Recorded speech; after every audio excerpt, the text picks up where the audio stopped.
बंदी छोड़ इस भक्ति की आस्था जमाए रखने की खातिर खुद आकर प्रकट होते हैं।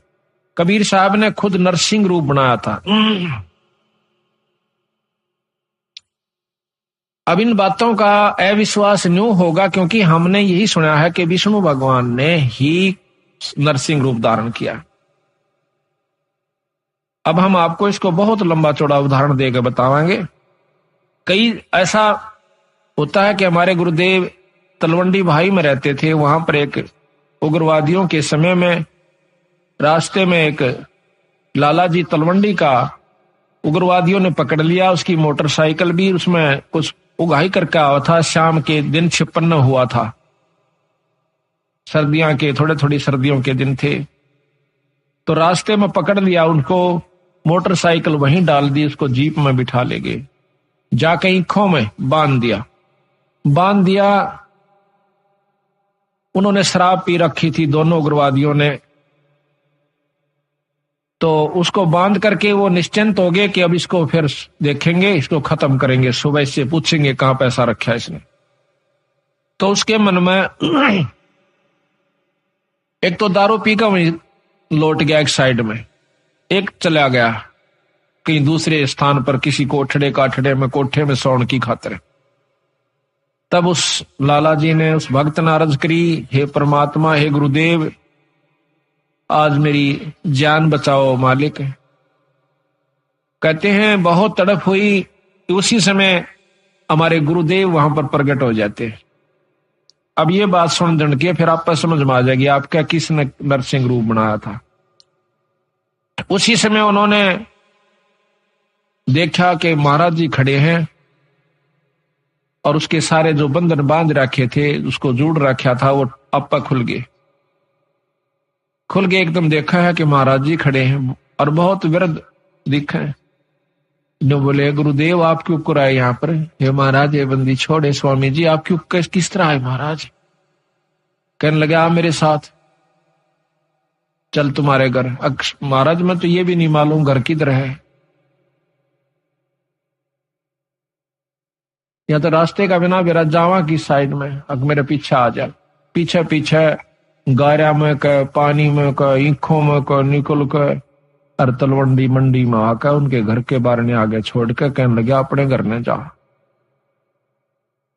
रात के समय उनके घर वालों ने सब रिश्तेदारियों में टेलीफोन कर पूछ लिया कि वो कहाँ है।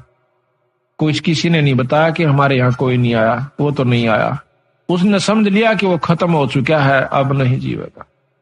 क्योंकि शाम के समय कोई भी बाहर रह गया उसको मृत मान लिया जाता था। ऐसा खतरनाक समय चल रहा था पंजाब में। तो उसने आके कुआड़ खुटखुटाया।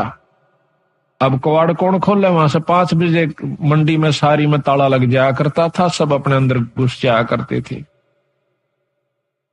आवाज दी, घर वालों ने देखा कि आवाज तो आवाज अपने उसकी। फिर ऊपर का देखा उन्होंने कि कहीं इनके साथ उग्रवादी तो नहीं है, अभी इनको ले आए हो पकड़ कर, आवाज दो आ रहे हो। वो अकेला खड़ा दिखा। उसी समय भाग्य आए, पैर काले में कर दो कुआड़ खोल दिया, एकदम ऊपर ले जाकर फिर बंद कर लिया। उनसे पूछा कि कहाँ थे? उसने बताया कि हम उग्रवादियों ने पकड़ लिया था मेरे को। फिर कैसे आए? कि गुरुजी अन छुटवाए। गुरुजी बोल बंदे छोड़ मारा। कहते गुरुजी अन छुटवाया। गुरुजी गए थे वहां पर, मैंने खोल के लाइन आज मैं मार दिया जाता।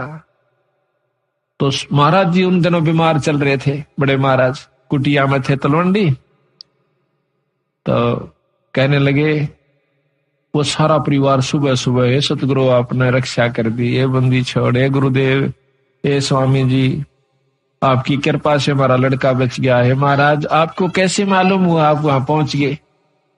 अब वो नो कह रहा, के कह रहे हो तुम, मुझे ध्यान अच्छी तरह बताओ, कहना क्या चाह रहे हो, कौन मर गया कौन बच गया? उन्होंने फिर सारी बताई कि महाराज आपको ज्ञान नहीं, आप वहां गए इस बच्चे को लाए निकाल के। ने बोला भाई बंदी छोड़ थे ये कबीर साहब, गरीबदास जी थे। अरे मेरा पूठा भी ना जाता, मैं किस जाऊं था बावड़ो। अब देखिएगा कि वो अपने हंस को बढ़ाई देते हैं और काम उसके बदले में आप कर जाते हैं। क्योंकि वो अगर उस गुरु की बेइज्जती हो सके तब बंदी छोड़ की बेइज्जती हो सके। भक्ति से उठ जाएगा इंसानों का ये मन। तो इसलिए बंदी छोड़ा करके अब हम ये भी नहीं कह सकते कि हमारे गुरुजियां ना छुटाया, क्योंकि प्रत्यक्ष गुरुजी, और ये भी नहीं कह सकते कि सत्पुरुष ने नहीं छुड़ाया। अब जो उसके बदले में आकर रक्षा करते हैं तो उसमें कोई अंतर नहीं है, अंतर है भी नहीं और मानना भी नहीं चाहिए। जिस पर साहिब राजी ताही को तो बंद, उसी पर बंदगी कर दो जिस पर परमात्मा प्रसन्न हो जाए। ये तो एक मोटे उदाहरण है यहाँ पर, जिससे राष्ट्रपति प्रधानमंत्री जिस पर राजी से जिस व्यक्ति पर उस पर मेल करने तो सारे काम सरेंगे। इसी प्रकार जिस पर परमात्मा बंदी छोड़ प्रसन्न है उसी की शरण में रहने तो आपको लाभ मिलेगा। ऊंचे उसके बरने आगे बैठे रहो सारा दिन, कोई फर्क नहीं पड़ेगा। तो इसी प्रकार हम यथार्थता को भूल कर अपने उन्हीं मनमुखी साधनों को अपना लेते हैं, जिसके परिणाम स्वरूप हम फिर लग 84 के गेड़ में आकर और बंदी छोड़ इतने दयालु हैं, ये फिर ढूंढने से दुख सुख पाके देखिए कहां से आपको इकट्ठा कर लिया, हमारे जैसे तुच्छ जीव को।